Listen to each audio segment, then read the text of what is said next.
Uy, tumaba ka. Oo nga eh. Ikaw din. Ikaw, what do you think? Anong dapat sabihin? Pag Oo. sinabi lang, Tumaba ka daw. ka malaki yung tiyan ko, dapat naman wala akong stress. Happy ako. Kami naman ang magtatanong. Ang lagi namin tinatanong sa mga anak namin, yung tatlong anak kong lalaki, ba't wala pa kaming apo? Tama yan, honey. Sana all. Yan ang Christmas wish ko. Wala kayong mabola, no?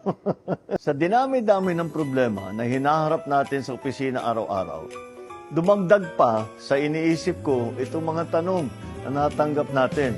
Kaya ngayon, susubukan natin sagutin isa-isa. Ano ang dapat gawin kapag hindi mo gusto ang regalong natanggap mo sa exchange gift? Pwede ba ito ipasa sa iba?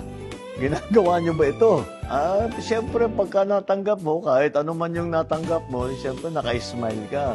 At saka thank you. Alalahanin mo, ito naman, kahit ano pa ang binabigay sa inyo, kahit meron ka na, ito'y galing sa puso nung nagbigay. Yun ang alalahanin natin. Pero hindi naman dapat na masayang. Ipasa nyo sa ibang tao na makikinabang doon sa magandang regalo na yon. Gaano kalaki ang tamang kuha ng Let's Plan? Pasko naman eh, kumuha ka ng anong gusto mo. Basta yung mga nagdadala ng pagkain, damihan na lang ninyo. Ilang pirasong lumpiang Shanghai ang dapat kainin? Basta't nabubusog kayo. Again, Pasko naman eh.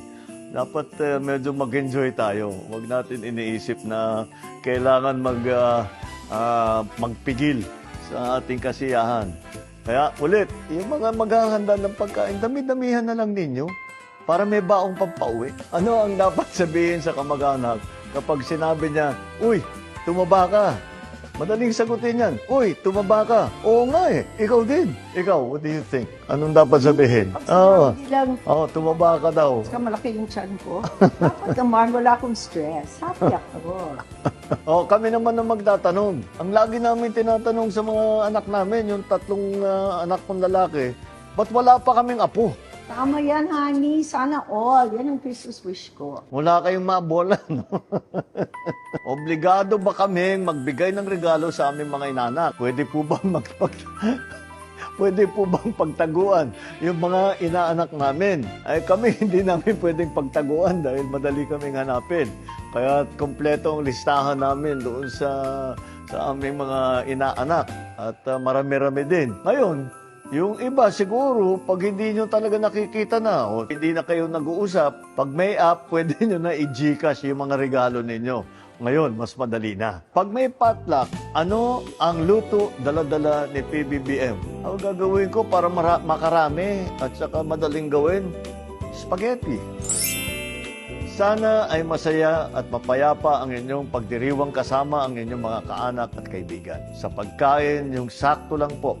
Alam nyo naman, mataas ang mga kaso ng heart attack ngayong panahon dahil napaparami po ang kain natin ng taba. Ingat lang po sa pagmamaneho kung saan po kayo pupunta. At siyempre, mag-ingat sa mga paputok. Iwasan na natin yan. Doon na po tayo sa mga torotot at iba pang malingay na mga laruan. Para kumpleto at masaya ang pagsalubong natin sa darating na bagong taon. Merry Christmas! Happy New Year po!